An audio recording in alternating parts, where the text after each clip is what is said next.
Welcome to Wisdom Trek with Gramps. I am Guthrie Chamberlain, and we are on day 2858 of our trek. The purpose of Wisdom Trek is to create a legacy of wisdom, to seek out discernment and insights, and to boldly grow where few have chosen to grow before. The title for today's Wisdom Trek is The Song of Ascent, Surviving the Raging Waters of Chaos. In our previous episode on this grand expedition, we explored the fourth Song of Ascent, Psalm 123. We stood safely within the seamless walls of Jerusalem, yet we realized that our souls were still carrying the heavy, agonizing scars of the wilderness. We felt the crushing, suffocating weight of cultural contempt. In response, we adopted the posture of a hyper-vigilant servant. We chose to lift our eyes above the earthly mockery of the arrogant, and we fixed our gaze firmly upon the hand of the Master, waiting desperately for his unmerited, vindicating mercy. Today we are exploring the fifth song in this ancient pilgrim collection. We are turning our attention to Psalm 124, verses 1 through 8 in the New Living Translation. The psalmist shifts our perspective dramatically. Instead of looking upward in exhaustion, he demands that we look backward and stare directly into the terrifying abyss of what could have been. He forces the congregation to confront a chilling, hypothetical question, imagining a reality where the Creator had ignored their upward gaze. Let us step back onto the trail and examine the raging waters from which we have been saved. The first segment is the horrifying hypothetical and the maw of the underworld. Psalm 124, verses 1 through 3. What if the Lord had not been on our side? Let all Israel repeat. What if the Lord had not been on our side when people attacked us? They would have swallowed us alive in their burning anger. The stanza opens with a dark, shuddering question. What if the Lord had not been on our side? The psalmist is not asking this lightly. He commands the entire gathered congregation of Israel to repeat the phrase. He wants the collective community to mentally strip away the protection of Yahweh for just a moment and truly comprehend their own agonizing vulnerability. Imagine a universe where the Most High God was neutral, apathetic, or simply absent. Imagine facing the hostility of the surrounding pagan nations without the covering of the divine shield. The psalmist describes the attackers not merely as human politicians or enemy soldiers, but as forces of cosmic destruction. He says, they would have swallowed us alive in their burning anger. To fully grasp the terror of this imagery, we must understand the ancient Near Eastern and biblical worldview. The language of being swallowed alive is heavily rooted in the mythology of the Canaanite god of death, Mot. In the ancient world, death was not just an inevitable biological event, death was a predatory, insatiable entity. The underworld, Sheol, was often depicted as a monstrous beast with a gaping maw, a throat that stretched from the dirt all the way up to the heavens, eager to swallow humanity whole. When the psalmist says the attacking armies would have swallowed them alive, he is revealing the spiritual reality behind the human conflict. The nations attacking Israel are the earthly proxies of the rebel Elohim, the fallen spiritual principalities of the divine council. The ultimate goal of the kingdom of darkness is not just to win a military skirmish, it is to consume, devour, and entirely erase the imagers of God from the face of the earth. Without the intervention of Yahweh, the burning, demonic anger of the rebel gods would have dragged the entire covenant community down into the belly of the grave. The second segment is the torrent of cosmic chaos. Psalm 124, verses 4 and 5. The waters would have engulfed us. A torrent would have overwhelmed us. Yes, the raging waters of their fury would have overwhelmed our very lives. The terrifying metaphors continue to escalate. The psalmist shifts from the gaping jaws of the underworld to the devastating, unstoppable force of a flash flood. The waters would have engulfed us. A torrent would have overwhelmed us. In the arid, rocky landscape of the Middle East, a sudden rainstorm in the distant mountains can create a deadly, roaring wall of water that completely floods a dry riverbed or wadi in a matter of minutes. Anyone caught in its path is violently swept away. But once again, the physical imagery points directly to a massive cosmic reality. In the biblical worldview, stretching all the way back to Genesis chapter 1, the raging, untamed waters represent primordial chaos. The sea, known as Yam in the ancient Ugaritic texts, was viewed as a hostile, chaotic deity, a dark, churning realm that constantly threatened to undo the beautiful, organized creation of Yahweh. The rebel spiritual forces used the chaotic waters as their primary weapon against the order of God. When the psalmist says, "The raging waters of their fury would have overwhelmed our very lives," he is describing a spiritual tsunami. Have you ever felt that sensation in your own life? Have you ever felt the toxic culture, the deceptive lies, and the sheer hostility of the world rising up like a dark flood, threatening to sweep you off your feet and pull you under? That is the exact experience of the exile. The enemy does not just want to defeat you. They want to drown you in despair. They want to engulf your soul in chaos until you can no longer breathe. And the chilling truth that the psalmist wants us to acknowledge is this: on our own, we are no match for the flood. Human willpower cannot hold back the raging waters of cosmic fury. If the Lord had not been standing as a breakwater on our behalf, the torrent would have absolutely overwhelmed our very lives.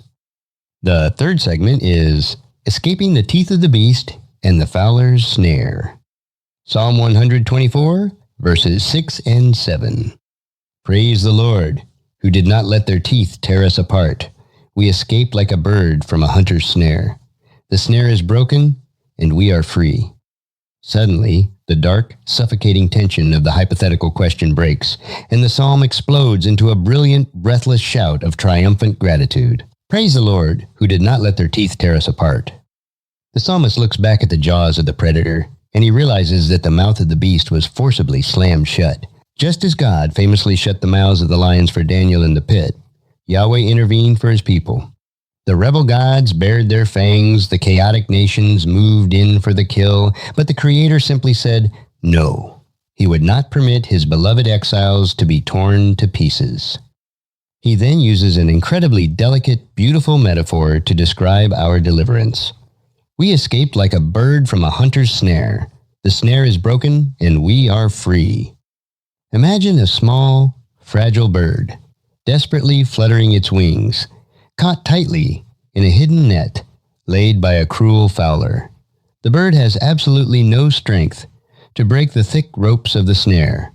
It is completely helpless, exhausted, and awaiting its execution. This perfectly describes our condition when we are trapped by the deceptive, arrogant schemes of the wicked. But then, the massive, capable hands of the divine warrior reach down. God does not just untangle the bird. He violently snaps the trap in half. The snare is broken. This is the ultimate cosmic rescue mission. The rebel spirits set their intricate traps of idolatry, fear, and cultural compromise, hoping to permanently bind the believers, but Yahweh shatters their mechanisms of control. And the result of that divine intervention is absolute, soaring liberty. And we are free. In the biblical sense, freedom is not the ability to do whatever your sinful flesh desires. True freedom is the glorious release from the suffocating, chaotic traps of the enemy, allowing you to fly upward and live joyfully within the safe, ordered boundaries of God's cosmic blueprint. You have been liberated from the snare of death, so that you can sing in the branches of the tree of life. The fourth segment is the cosmic anchor of the Creator. Psalm 124, verse 8. Our help is from the Lord, who made heaven and earth. The song concludes with a magnificent foundational summary, anchoring the survivor's gratitude to the highest possible authority. Our help is from the Lord, who made heaven and earth. This is a direct, triumphant echo of the promise we learned back in Psalm 121. When the pilgrim looked up to the intimidating, idolatrous mountains, he rejected the false gods of the high places and declared that his help came from the maker of those mountains.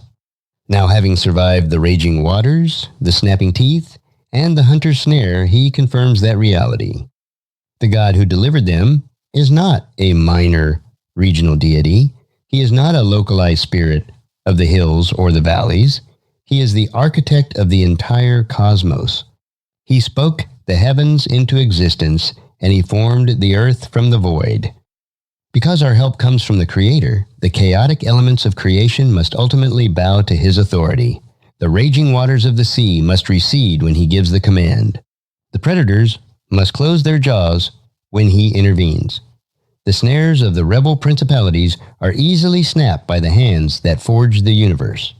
The psalmist is reminding the congregation that their survival was never an accident, and it was never the result of their own cleverness.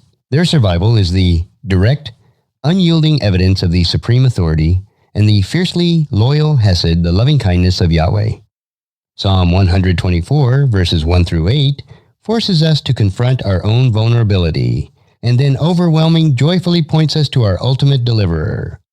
It teaches us that it is actually a healthy, spiritual exercise to occasionally ask the terrifying what-if questions.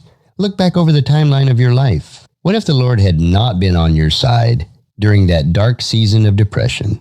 What if he had not intervened when the cultural floodwaters were rising, or when the enemy's snare was wrapped tightly around your ankles? Acknowledging the absolute horror of a life without God makes the reality of his grace infinitely more sweet. As you walk your trek today, remember that the anger of the world may burn hot, and the waters of cultural hostility may rage against your faith. The traps are real, and the predator is vicious. But you do not walk the pilgrim trail alone. The snare is broken, the teeth have been shut, you are free to fly. Praise the sovereign Lord, and rest confidently in the unshakable truth that your help comes from the absolute maker of heaven and earth. If you found this podcast insightful, please subscribe and leave us a review. Then encourage your friends and family to join us and come along tomorrow for another day of Wisdom-Trek, creating a legacy.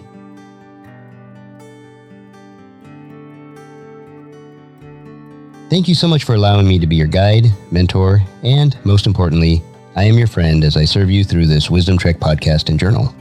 As we take this trek of life together, let us always live abundantly, love unconditionally, listen intentionally, learn continuously, lend to others generously, lead with integrity, leave a living legacy each day.